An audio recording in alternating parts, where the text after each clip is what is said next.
Era eyongedde okulinnya enkandaggo eri gavumenti ya Mwami Yoweri Kaguta Tibahaburwa oluvannyuma lw'abakulu mu ggwanga erya Amerika okkawaŋŋamula nga bwe bagenda okureviewinga oba okutunulamuko ku mitendera emipya gye balina okuleeta mu ggwanga erya Rwanda oluvannyuma lwa Kagame okumenya bye baateeka mu ndagaano yaabwe yakolebwa mu kibuga Washington mu ggwanga erya Amerika ku ntandikwa y'omwaka oguwedde ogwa 2025.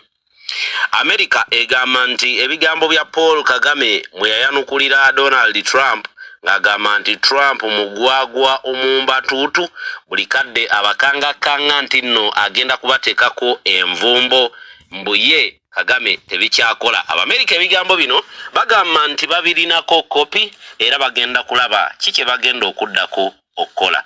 Kubanga interview eno gye ngenda okuwa erimu munnamawulire ng'akunya kajojijoji w'ebibuuzo eri omukungu amanyikiddwa nga Smith okuva mu Amerika ng'amugamba naye kye kyaviiriddeko Amerika okuyingira mu lutalo oluli mu Democratic Republic of Congo olwaviiriddeko n'abamu ku baduumira akabinja ka M23 okufiirwa obulamu bwabwe.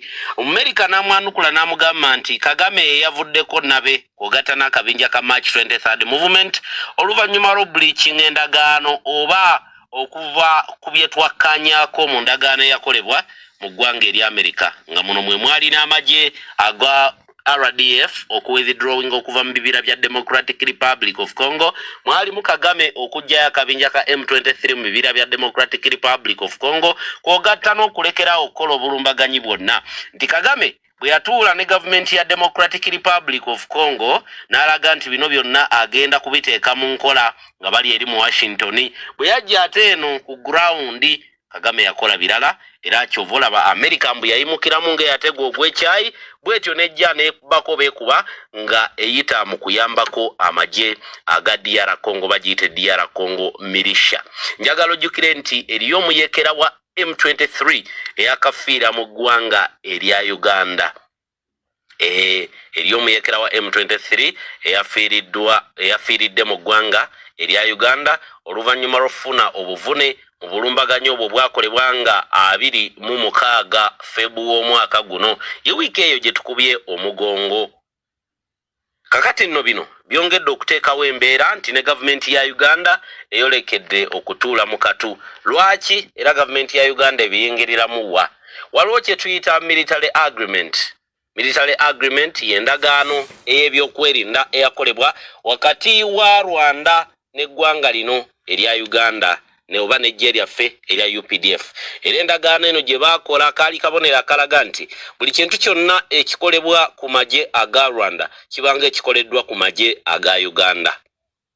Era endagaano eno yakonfamingibwa adumira amagye ga Uganda General Muhoozi Kainerugaba ng'agamba nti omuntu yenna aneŋŋanga eggye lya Rwanda abamwetegefu n'okweŋŋanga amagye ga Uganda. Kati Omumerika kyali mu kukola mu Democratic Republic of Congo newankubadde nga muwulira nti gyali mu Iran, Omumerika mu Congo ali ku gurawundi era ayambirako ddala amagye ga Democratic Republic of Congo bagiyite DR Congo militia. Ekintu kye nkugambye nti generali ayina ebintu bingi nnyo mu budde buno by'ayina okutuuyana nabyo by'atayagala mwe mutegeere. Ye meeting eyo yabaddewo wali eri Makage, ye meeting yabadde Makage ku faamu.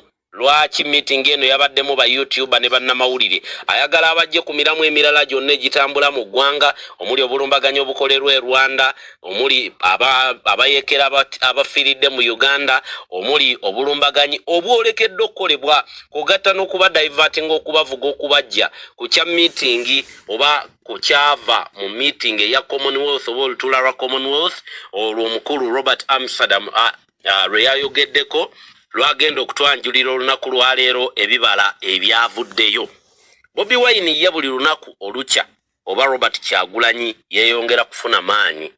Njagala okubemu akafaananyi obulumbaganyi buno bwonna obubadde bujjanga bukolebwa n'obuteekebwateekebwa okukolebwa ku mawanga Mwami Tibahaburwa gw'ayinamu omukono kiba kifevaringaani.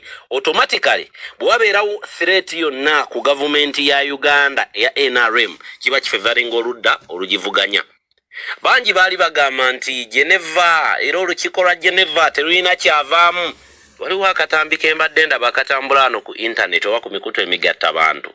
Akamwana muwala Omuyirani yavaayo nga mukambwe nnyo ebitagambika n'akwata ekifaananyi ekyabadde Supreme Leader waabwe Khamenei n'akiyuliza mu UN eyo. N'akyonoona n'abagamba nti ono temumutwala nga Supreme Leader ono mutemuluku lwe ajjudde emirimu. Kati America bwe yayimukiddemu omuwala akola interview ku interview. Essanyu ly'alina lyamwoki waagonja. Agamba beebale nnyo beebali eddala ayagala America n'obulamu bwe bwonna. Kakati ekintu ng'ekyo mwana muwala kye mwamulabye akola mulindirire. Anytime now I can assure you nti ebintu tebigenda koma bukomi mu bigambo. Byali badde tubibalanga ebigenda okoma mu bigambo kubanga eri abagamba EU yabayamba ki, UN yabayamba ki. Kale America gye mwagenda ne mugamba nti n'abakola government ya wano mbi. Muganda wange America bweva mu Irani nga bwe babyogeranga nti bwe tuve wa Maduro tuddaawo mu Irani byalinga ebyolwali. Wiki eno ewedde ebintu ne bitandikira ddala. Kati we twogerera ne Uganda mukabanga mpawo kaaga ojja wulira emiranga. Abakulu bali eri mu Congo emundu etokota nkugambye nti waliwo military agreement nti ekituuka ku Rwanda kiba automatically kigenda ku affecting ne Uganda kubanga bayina endagaano eyawamu ey'omukago. Amagye g'e Rwanda bwe ganaafuna obulumbaganyi oba bwe ganaakolwako emikolo yagalagaana Uganda egenda kuyungula abawanvu n'abampi ng'era bwe twalaba nga M23 babubi nnyo mu bitundu bya Goma. Uganda yatwala amagye gaayo ogenda okuyambako. Uganda bwe yatwala amagye gaayo ogenda okuyambako abantu abawanga amawulire wano Uganda nti bannange